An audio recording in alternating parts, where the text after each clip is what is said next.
Did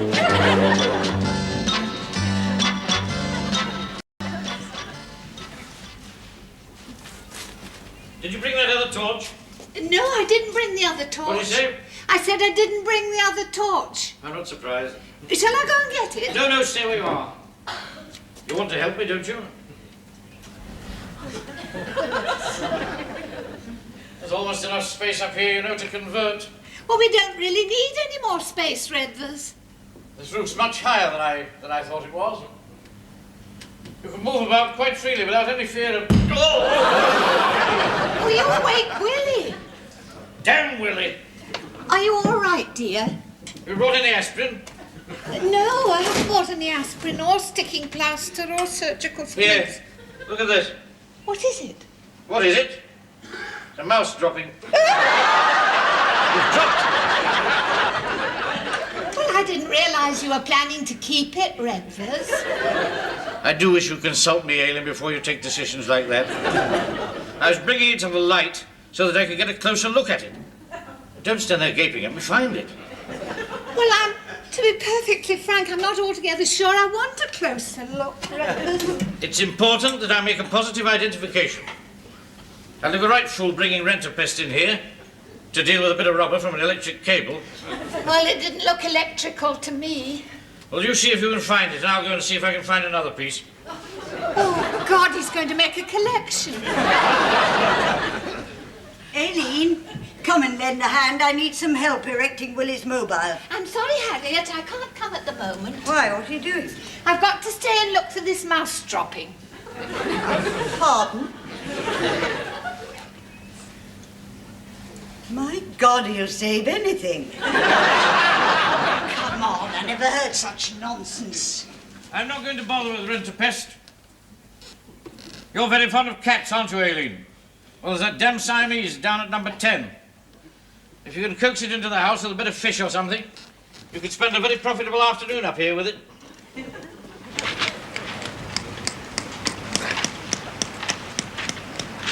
Willie calls this birth of a disaster. He likes to have it erected wherever he's staying. He makes him feel at home. I think I ought to go and see if Redvers needs anything. Oh, leave him alone. Let him get on with it. I don't know how you stand him bossing you about. Yes, I really think it's time you ought to think about rebelling.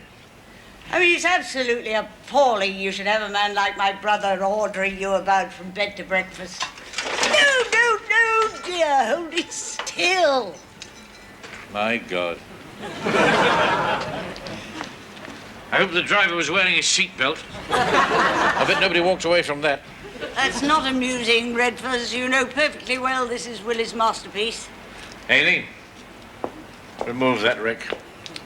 Don't touch it, Aileen. Ignore him. Oh, Harriet's not going to drive it, Redvers. It's just a question of erecting it for a while now Willie's here. Not on my land. It's not your land, Redvers. You seem to forget it belongs to Aileen, too. Oh, he's very generous with it, Harriet. He often lets me dig it. Damn nice, sure. Get it down before the neighbours think we've sold out to the Arabs or something. Dear boy!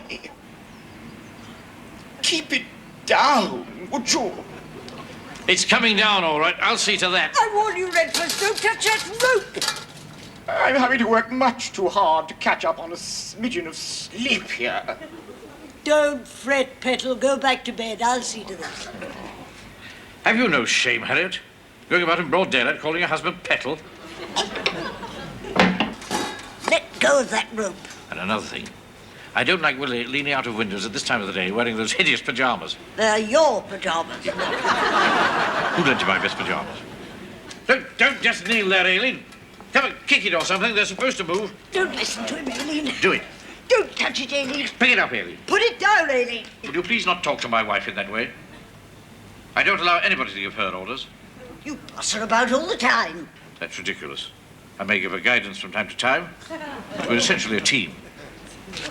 Where are you going? I'm going indoors for a cup of coffee and a nervous breakdown.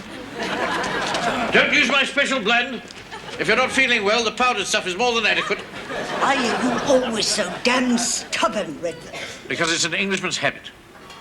And it persists, despite all your flirtings with Soviet ideas. No, you're such a damn Tory, Redvers. One has to be. Everything else is just a foreign affectation. Like driving on the right. May I remind you that half the world admires the Marxist system? And the other half's got it. Poor devils.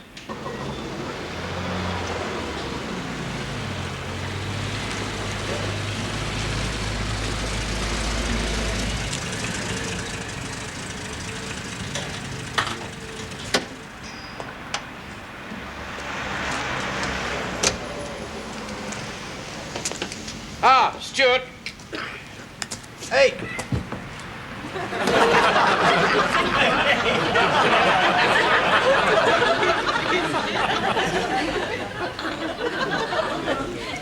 You do realise, Stuart, that until we get this heap on the road again, I've got my sister and brother-in-law camping in my house.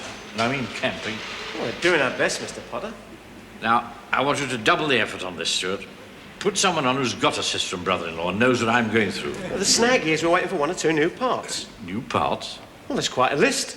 It's not exactly been well maintained. My God, you can't start confusing the old girl now.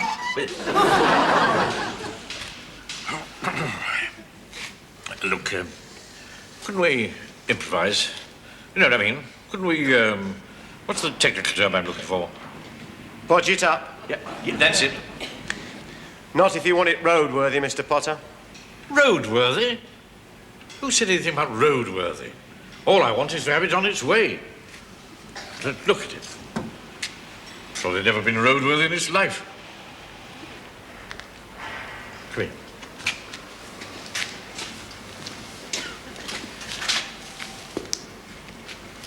Now, my sister's being totally unreasonable about this.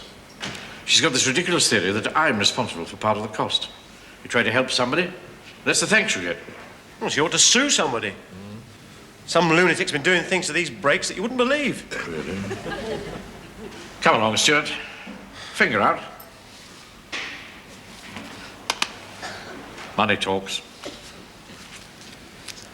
I wouldn't push you like this, Stuart. But I'm stuck in the house with a brother-in-law who wears earrings. Painter, I understand. You have to be to wear earrings, wouldn't you? Well, I'll do my best, Mr. Potter, but you keep your money. Oh, no, don't be silly. Don't be silly, Stuart. If you can split that into 2 50p's, one of them's yours.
Their van's nowhere near ready. They're waiting for parts. What do you mean, shh? I come in here, tell you their van's not ready, they're waiting for parts, and you say shh. Well, Willie's doing his yoga. Doing his what? Does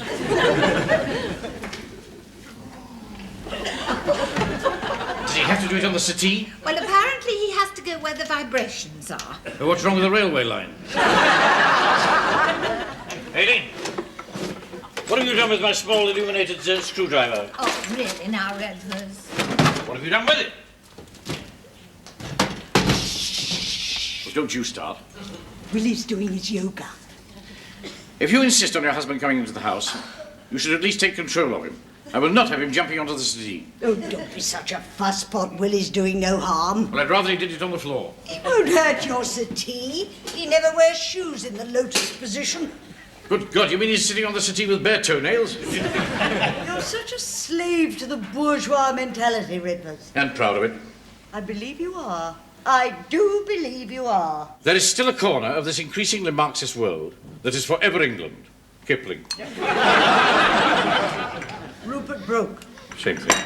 Would either of you care for a coffee with this argument or without? I'd much rather you found my screwdriver, Aileen.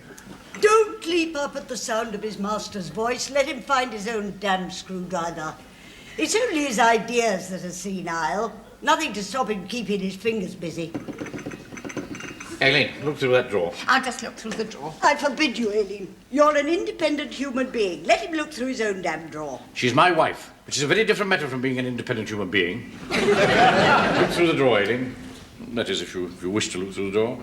She doesn't wish to look through the drawer. It's you who wish her to look through the drawer. I don't mind looking through the drawer. You do mind? Do I? Of course you do. May I remind you, Harriet, that in a solemn ceremony before the altar, she took an oath to love, honour and obey me. I particularly remember the obey part. That's typical of you, Redvers. Out of the entire marriage service, all you remember is obey. I shall never forget my wedding night. We had an air raid. Never mind that. Will you kindly point out to my sister that you've been a happily married woman for the past 38 years? Have you? Of course she has. Let her answer. Have you been happy? Well, I suppose I must have been if Redvers says so. I usually leave that kind of decision to him. You see? You've reduced this woman to a state of abject dependency. Oh, rubbish. Oh, I wouldn't say that, Harriet. I don't go short of anything that he wants. Please, You've wakened Winnie. how can I meditate while you are doing battle? It's Redvers, darling. I've tried to tell him. Battle, battle, battle. Get something on your feet. I'll slop about here like a Chinese coolie. Must he talk to me like that? I won't allow it, Petal. You hear me, Redvers? Willie's feet are his own affair. All the more reason to cover them up. Doesn't that silly man realize that some people breathe with their feet? I've told him, Petal. My God, what an exhibition. Keep him inside. Don't let him loose among the neighbours. I can't find it, dear. What? What? Your small illuminated screwdriver. Where is it? Who had it last? Somebody must have seen it. Oh, my God, I am trying to meditate and reach some fundamental call of universal harmony. And he is frantically pursuing a small illuminated screwdriver! Oh, go and have a nice lie down, darling. Damn it, he's only just got up. He's on holiday, Redvers. On holiday. All right, if he's going back to bed, see that he washes his feet first. This may come as a surprise to you, dear boy, but there is nothing essentially unreasonable about the desire to have bare feet.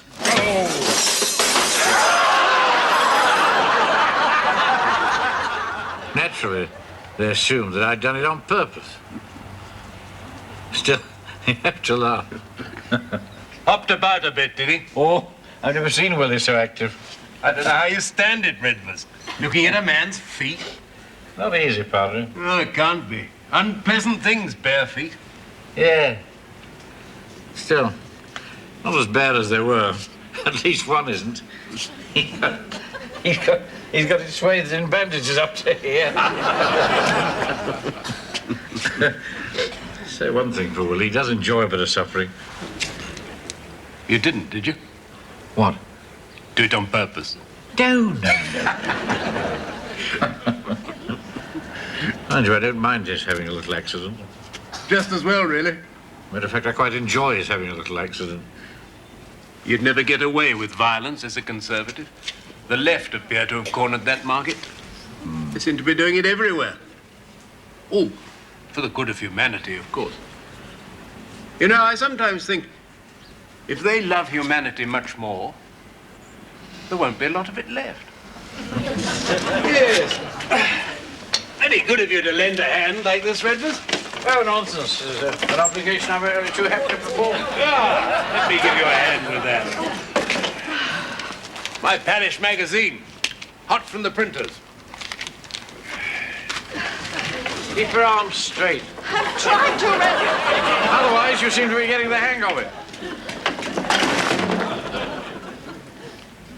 More or less. You have to read the boring thing in case they've made any embarrassing errors. Jane's looking well. Who? Jane. Your wife. Oh, that Jane. Oh, yeah. She just passed with the wheelbarrow. I know she just passed with a wheelbarrow. Yes, that's the one. Look at this dismal format. I tried to talk them into making it look a bit more like Horse and Hound, but they've no idea. I mean, look at that cover. Who do they imagine wants to look at a starving Indian when they could see a dead pheasant or a couple of rabbits or something? Gah! I wish you'd come on to the church council, Redvers, now that you've got more time. Oh, I'm not a committee man, you know. I'm used to running my own tight ship. We badly need someone with your kind of drive. We badly need something around here. I don't know about drive. You know, the thing I'm dreading is the roof. When it comes to repairing the roof, it's going to be a case of Jane, just pop up this ladder. Jane, take the wheel. Jane.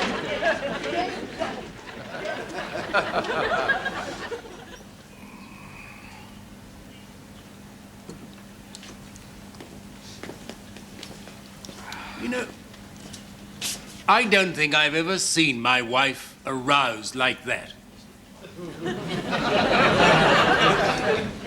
I thought she enjoyed a wheelbarrow. Yes, I know what you mean. They never say a word about it until you've bought the damn wheelbarrow for them, and then it's too late. I haven't seen your sister this morning, Redvers. You're a very lucky man. Still there, then, is she? Ah! Not only still there, but inciting Aileen to open rebellion. I can't imagine Aileen in an open rebellion. No, you are, you see.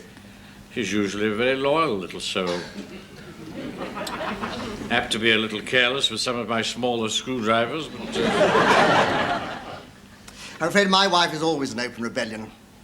She takes a rather positive view of the female role. Great shame. Damned attractive woman, too. Talking of attractive, how's Willie? No. The image of him sitting on my settee in the lotus posture put me off curry for life. Diana does a bit of yoga, but never on the settee. You want to get it stopped now, before it gets that far? One doesn't actually stop Diana. The most one can do is drop the occasional strong hint. Well, perhaps not a strong hint. I suppose actually it's more like just keeping your mouth shut. A bit headstrong, is she? She's a bit. I had a liver-coloured spaniel bitch like that once. Damn thing used to chew the hymn books. Well, finally, I had to give her away to some lonely old parishioner who was longing for a pet. Trying as Diana sometimes is, it would never even occur to me to give it to some lonely old parishioner who's longing for... What puzzles me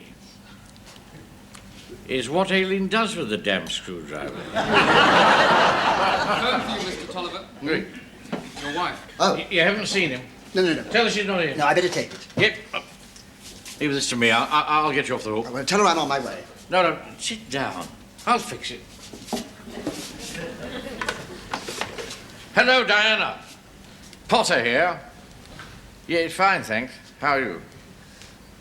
Yeah, look, Diana, I'm speaking for Tolly. He doesn't want to be interrupted just now. What? Yes, of course he's here. Fine. Nothing to worry about at all. Lounging here in a chair, drinking, in sparkling form. He's the life and soul of the party, eh? What? I don't think you realize what a bright spark he is. Anyway, he sends his compliments And a message to say be home when he damn pleases. What? Well, I know, but I suppose it's never occurred to you, has it, old girl, that it is a bit much, you know, when a chap's wife keeps ringing him. Anyway, Tolly insists that you don't do it again. Unless it's a real emergency, of course. Oh, God. I'm afraid this is an emergency. I didn't quite catch that. I know.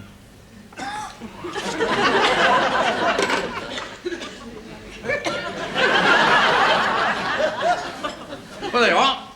Started it off for you, old chap. You build things up like that, you'll have your house in order in no time. What did she say? Well, I couldn't really believe my ears.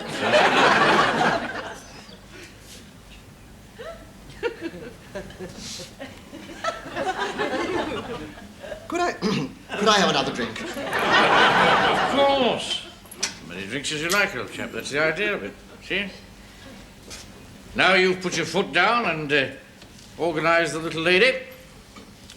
You can sit there all afternoon drinking, if you like. The world's your oyster now, Tolly. There you are, old chap. Well, I must be going to see about a spot of lunch. You sit there and enjoy yourself. Redvers, can you give me a lift? Yes, of course, Padre. Yes. That's it. You sit there and think it out. I mean, you can make plans now that she knows what position. You'll remember this day, Tolly. A red letter day for you. How did she get on with it? How did who get on with what? The old lady you gave the dog to. Oh, as a matter of fact, I don't know. I haven't seen the dog since. Soon as I'd given it to her, she stopped coming to church. Well, not to worry. I doubt if she'd have brought the dog anyway. Willie's foot looks quite nasty. Oh, talk to yourself, Aileen. Oh, this famous actress restored excitement to her marriage by persuading her husband to wear her costume jewellery.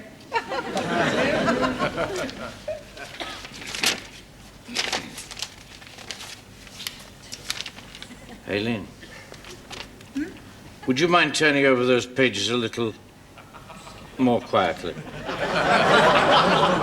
I'm trying to write a letter to the Soviet embassy. Not again. Well, don't use that tone. Somebody's got to remind them how a nation should behave. Well, I thought they'd told you what they were doing in Africa. Totally inadequate. I couldn't accept that at all. I'm just jotting down a few reasons why I can't see them in the role of fairy godmother. That's the way you feel, Diana. Try not going. Diana? Diana? There have been strange noises coming from the Tollivers all evening. Yes. Tolly's putting his house in order. I knew he had the stuff in him once he made a start. Oh, Redvers, you haven't been interfering between Tolly and Diana. Good heavens, no. Nothing of the kind. What about Willie's foot? Willie's foot? You said something earlier about Willie's foot. Oh, I said it looked nasty. No nastier than the rest of him, sure. Now it's gone quite black. What had? His foot. Well, there you are, you see. You expecting visitors? No, dear. Better go and see who it is, I suppose. Unless you'd rather. No.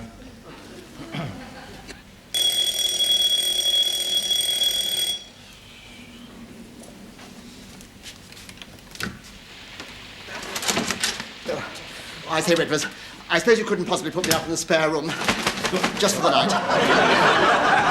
Yes, of course I can, old chap. What a splendid idea. Oh, you're really showing independence now, aren't you? That's the spirit, my boy. Keep 'em guessing.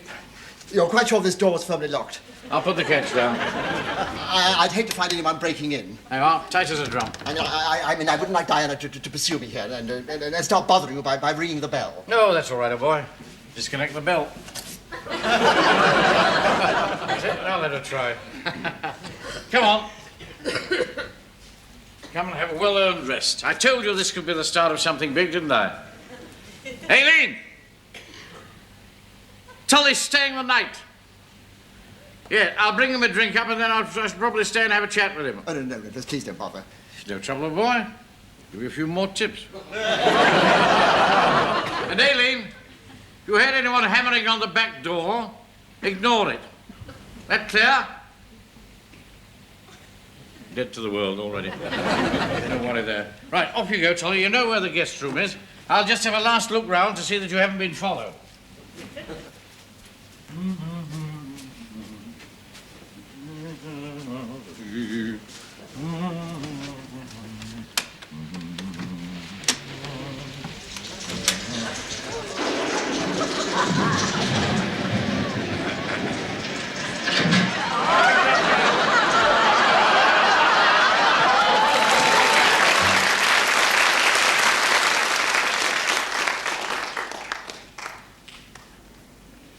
I thought Aileen looked a bit tired.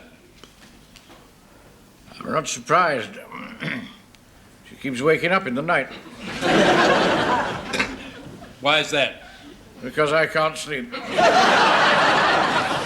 I'm not having her lying there snoring contentedly. Why can't you sleep? Never could a lot. You do in church. Oh, I can nod off. When I get to bed, the brain is too active, you know. I do need hours of sleep. I have this restless curiosity about everything. Slightest noise, I have to send Aileen down to investigate. That's the secret of a working marriage. Keep them involved. Gives them an interest. Yeah, I try to get that over to the young newlyweds. I don't suppose they listen. Yeah. They think all they need's a little bit of G-plan and a couple of record players. No, there's no denying. I mean, marriage isn't easy. Never was. Aileen was very unworldly, you know. Of course, in our day, they were so sheltered. Yeah, quite. Still, I must say, it came as no end of a shock on our honeymoon when I found she couldn't even mend a fuse. God knows how long she'd spent in the dark before she met me.